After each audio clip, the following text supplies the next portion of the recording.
Olá, sejam bem-vindos ao Simpósio de Educação Ambiental de Sergipe. Eu me chamo Ana Beatriz e, junto ao meu colega Gilberto, iremos falar um pouco sobre os impactos da perda da cobertura vegetal para a saúde e bem-estar humanos. Um assunto que não costumamos muito ver por aí, mas vocês vão ver o quanto que isso está ligado com boa parte das problemáticas do mundo. E para começar, eu lanço uma pergunta: por que a vegetação é tão importante assim? Então vamos lá. A vegetação, ela proporciona diversos serviços para nós. E exemplos desses serviços são a contenção de doença, melhoramento da qualidade do ar, diminuição do escoamento e erosão, regulação térmica, sequestro de carbono e o mais importante, fonte alimentícia e medicinal.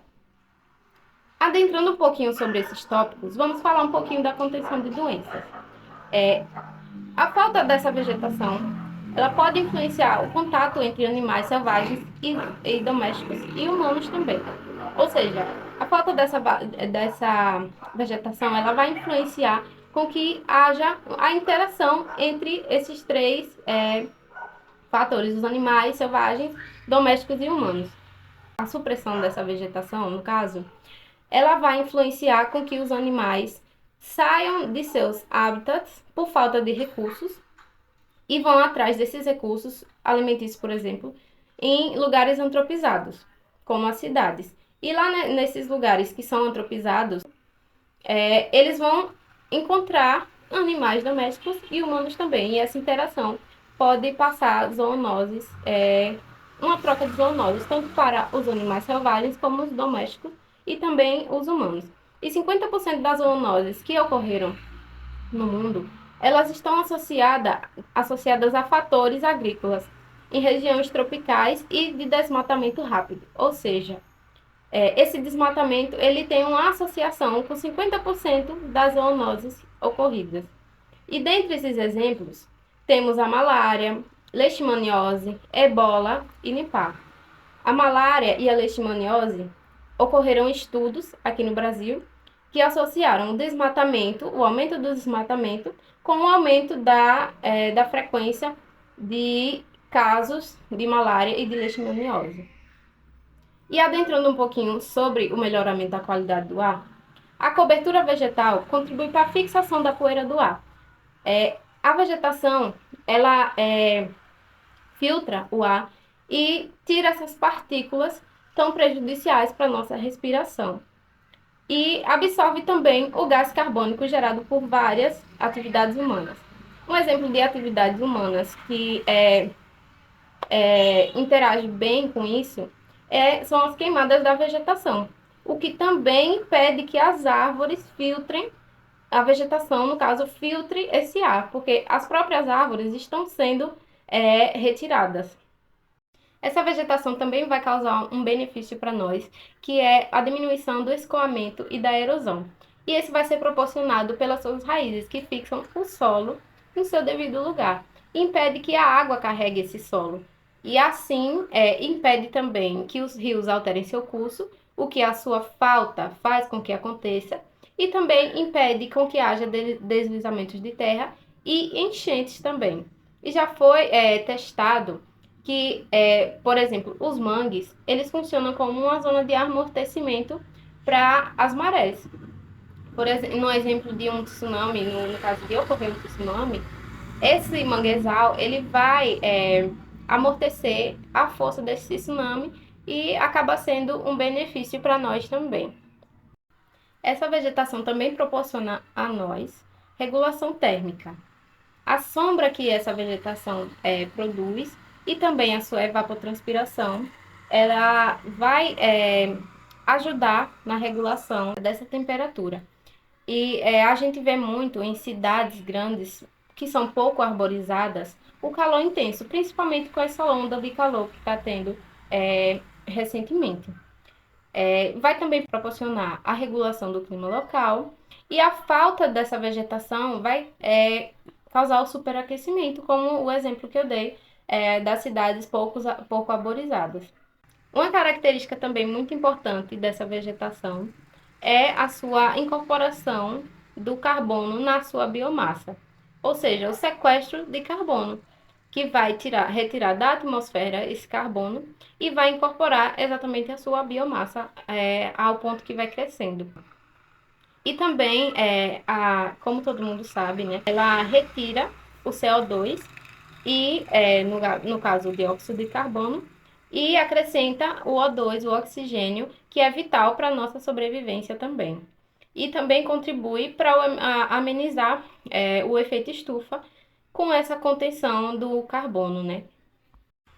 E por fim, mas não menos importante, na verdade bem importante, é a fonte alimentícia e medicinal que essa vegetação ela proporciona a nós, servindo de matéria-prima para a produção de medicamentos, como também para alimentar a nós e também a criação a qual também vai para o nosso prato, bovinos, suínos e etc.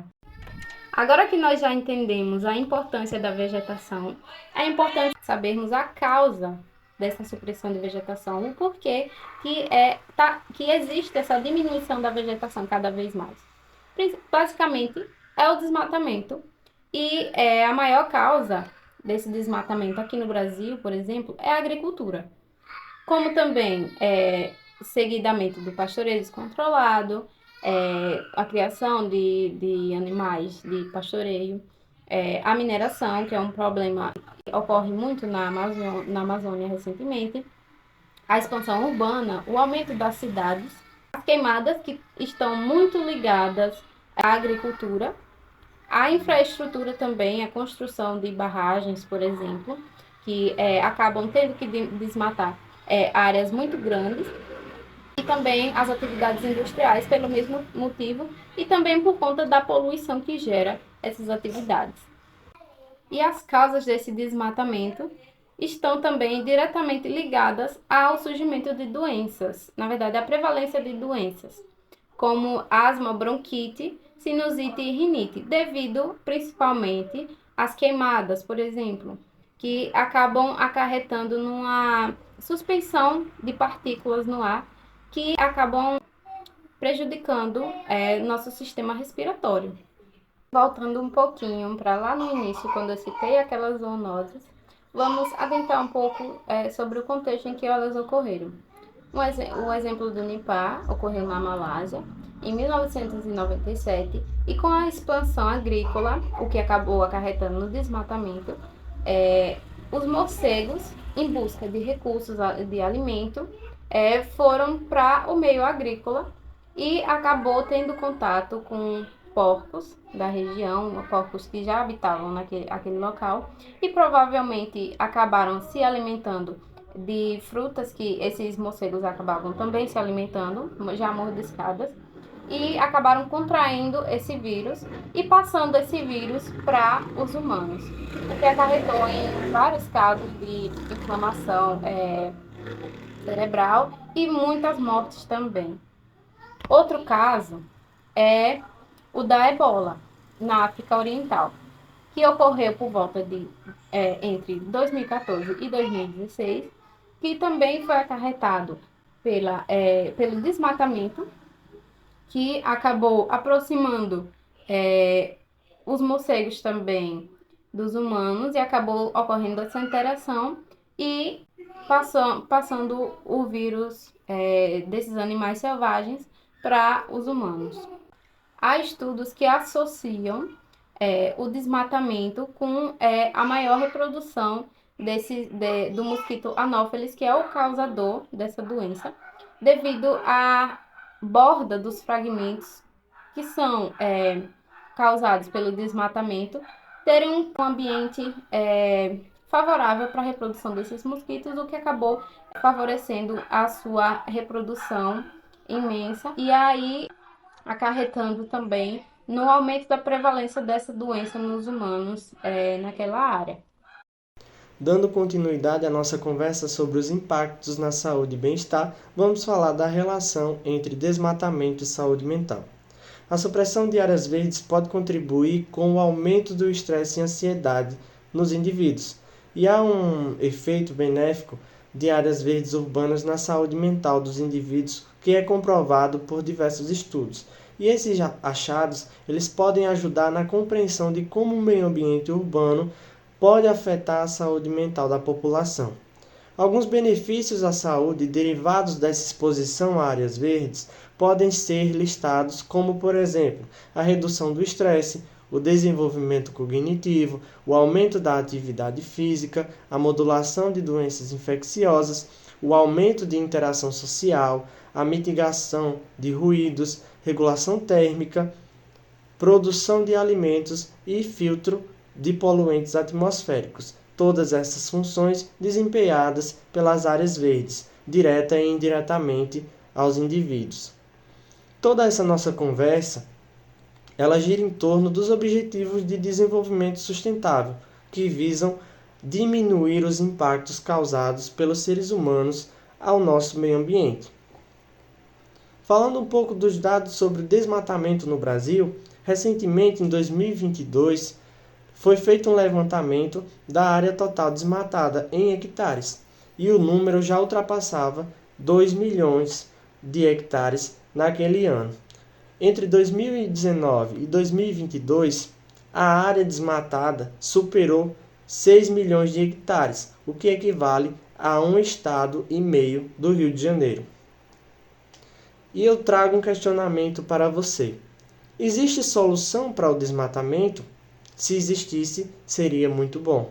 Mas é muito complexo tratar desse problema, pois ele requer uma abordagem multidimensional e a colaboração de diferentes atores, como, por exemplo, o governo, a sociedade civil, as comunidades locais e o setor privado.